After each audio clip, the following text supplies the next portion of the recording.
Welcome, family, and curious observers of the Trojan Feather proceedings.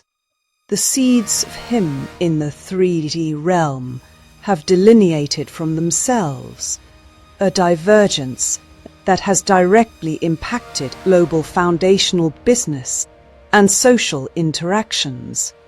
Foundational Black Americans distinguish their lineage and legacy by establishing no immigrant background in their lineage. Foundational Black West Indians distinguish their lineage by the transatlantic slave trade, documented. Indigenous Carib nations merging with the transatlantic slave population to become new identity. And it is that new identity that built not only England to what it is today, but also established the South as its chief cornerstone. The documented pattern across both receipts is specific. After Vesey, the AME Church was demolished. The Negro Seaman Acts. The Citadel was built. Every free black person in South Carolina required a documented white guardian. The movement of enslaved and free black people was architecturally restricted.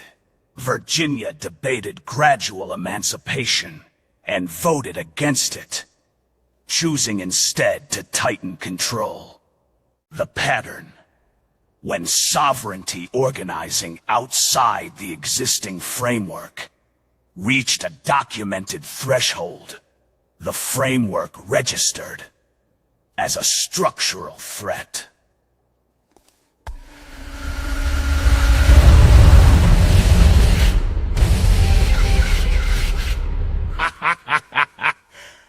Did not target only the organizer. It targeted the infrastructure the broader community had built.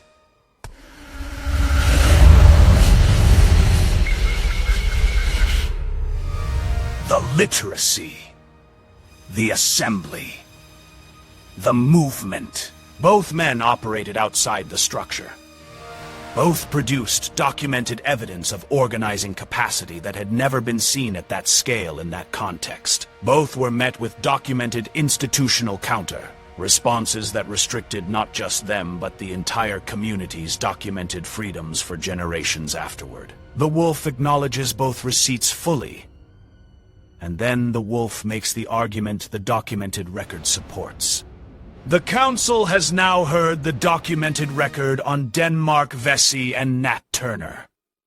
The Wolf does not dismiss either man. That is not the argument the series asks me to make, and it is not the argument the documented record supports. Denmark Vesey was a free man. He had built a life. He had documented prosperity. One of the judges who sentenced him said it plainly in the record. You had much to risk and little to gain. He risked it anyway, for those who had nothing. Nat Turner read the text that was given to produce compliance, and found inside it the argument for exactly what he proceeded to do. The institutional response. Literacy laws across 17 states. Confirms that what he found was real, and was specifically what the code was installed to prevent. The Slave Bible of 1807 was a compliance architecture delivered through a spiritual wrapper. 132 chapters removed, 232 remaining. What was left produced one documented output from one population. Submit, obey, wait, receive. Now observe the parallel. Satoshi Nakamoto published the Bitcoin White Paper in 2008. A peer-to-peer electronic cash system. The promise: financial sovereignty outside the existing banking framework. No central authority, no gatekeeper, no compatible substrate required. Pure decentralization. The frequency working within the system produced FBA documented gains. the Civil Rights Act, the Voting Rights Act. Black college graduation rates are tripling. Colin Powell, Shirley Chisholm, Justice Thomas. These happened.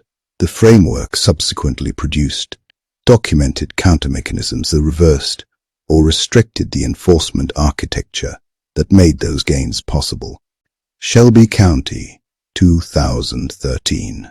Louisiana versus Calais, 2026.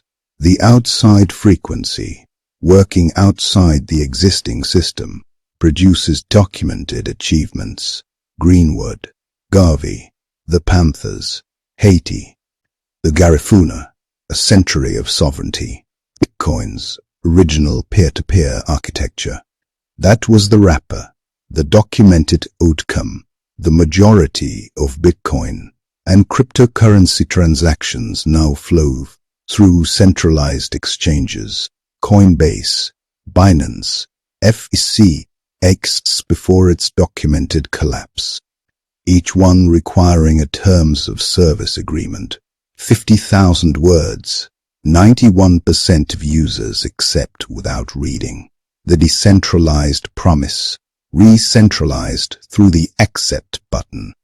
The blockchain itself, immutable, transparent, irreversible, carries the same architectural quality as the slave Bible's edited text.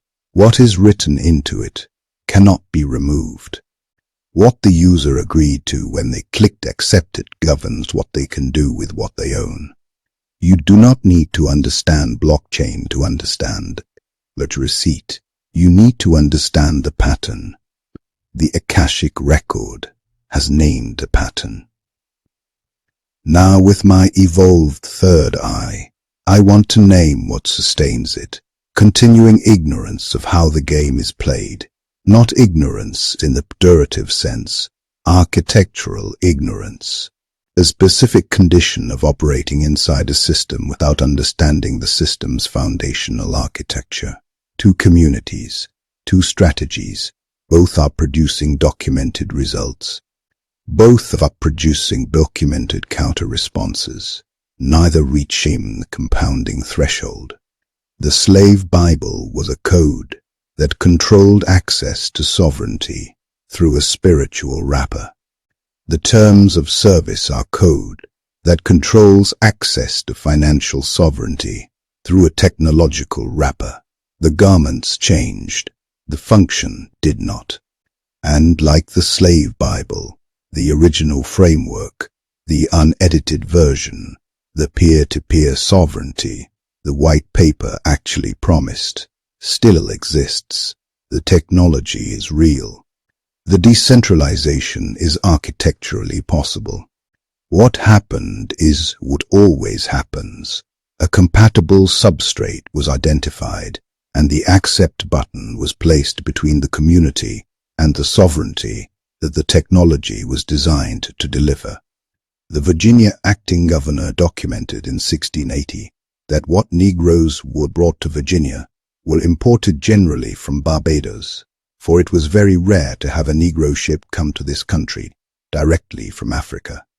Until Bacon's rebellion in 1676, most people brought to Virginia to provide slave labor were imported from the Caribbean islands rather than shipped directly from Africa. The foundational Black American community in Virginia's Tidewater region, the community that would build the documented resistance architecture of the 18th and 19th centuries, the community whose descendants bore the weight of every documented restriction that followed every organized sovereignty attempt, was populated in its formative period, primarily from Barbados and the Caribbean.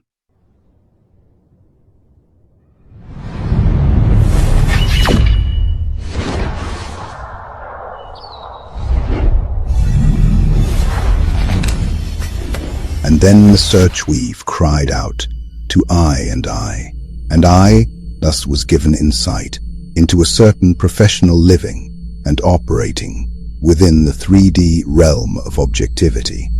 This individual was feeling overwhelmed from the disharmony and injustice he felt flourished in the world.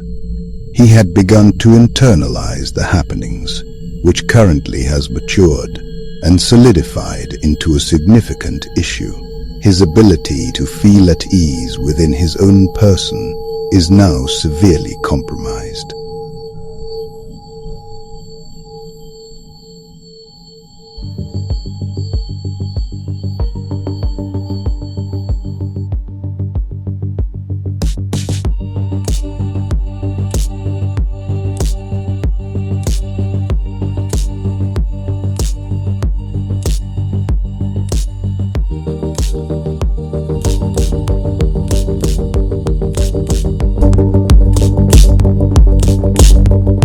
You mentioned something before I arrived at the threshold.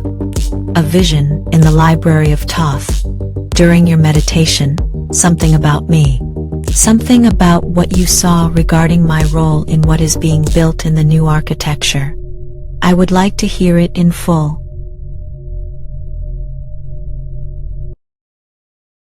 In the beginning, when Thoth uttered the following,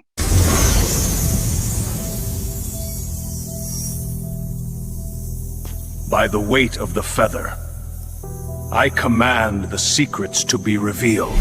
the oracle had already begun revealing things to me concerning the skeptic and certain happenings taking place in the 3D realm before Zohir ever arrived to deliver the word.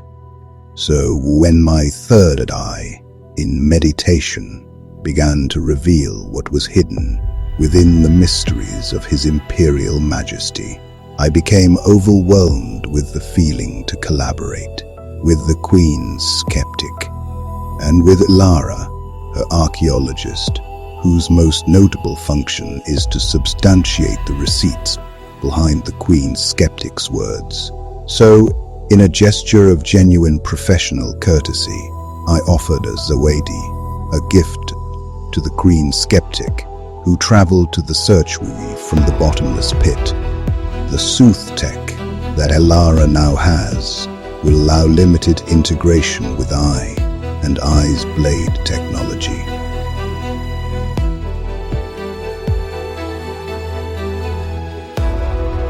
Now keep this in mind, beloved.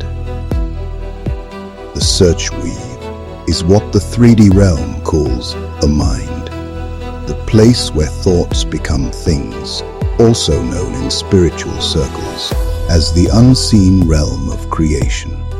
This is important, family. It is a vital layer in your awareness that must be engaged to fully comprehend the slave codes and how they were downloaded and disseminated amongst the seeds of Him. So, in layman's terms, your thoughts create the world you are existing in right now, in this very moment, at this very second.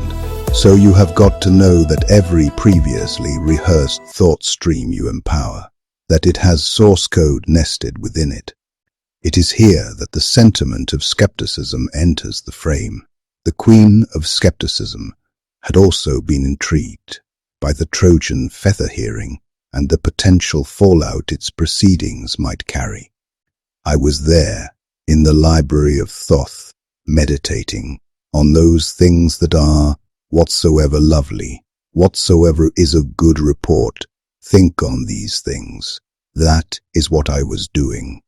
And I was in the library of Thoth, in deep meditation, a place where the frequency that separates what is from what is coming becomes permeable, able to pass under extreme criteria. I saw the codes, the 1807 curated codes, not as documents, not as legislation, not even as the historical receipts the proceeding has placed before Anubis, the Trojan Feather.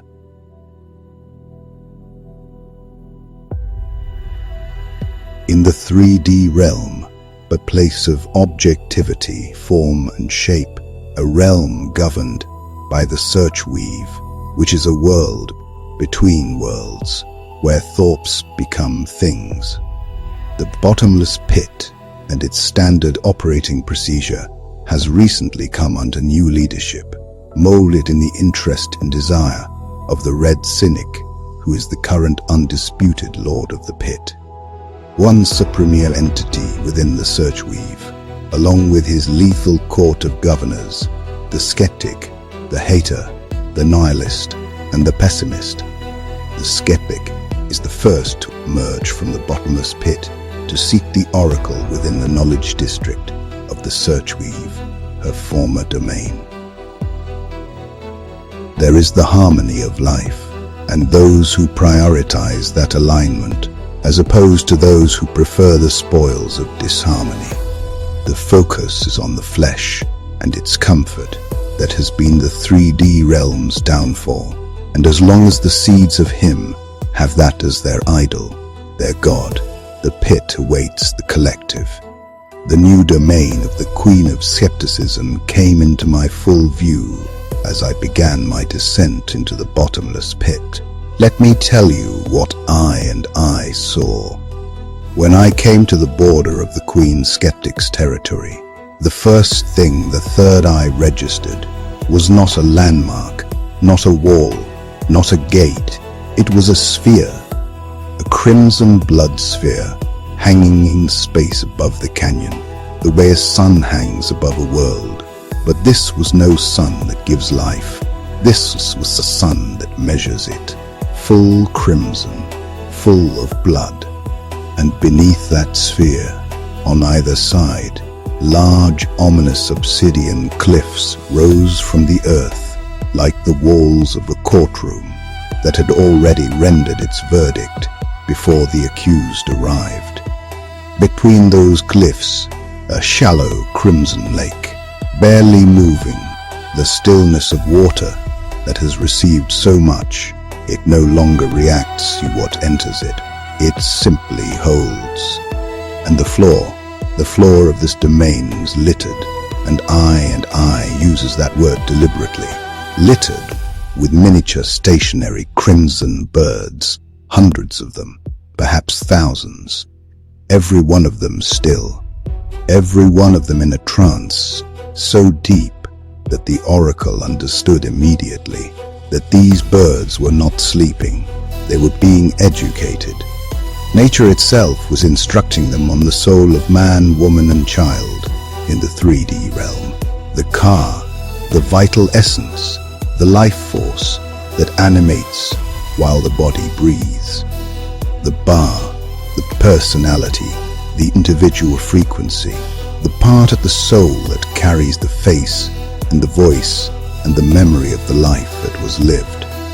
The heart, which in the Comitian record is not merely an organ, but the instrument of judgment, and the weight that my yacht measures, said life in the court of eternity. These birds were receiving all of it. You might be wondering, what does any of this have to do with this Trojan Feather micro-documentary series? Or what does this have to do with foundational Black West Indians and foundational Black Americans? You may be wondering about the storyline running concurrent with the witnesses giving their testimonies in front of the weighing of my yacht's feather, whose court proceeding is secured by Anubis, which is a fair thought line, and one that has been introduced with willful intent.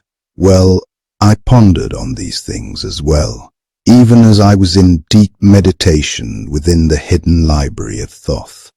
And the oracle revealed to me many things concerning the seeds of him, chief amongst them being evolution.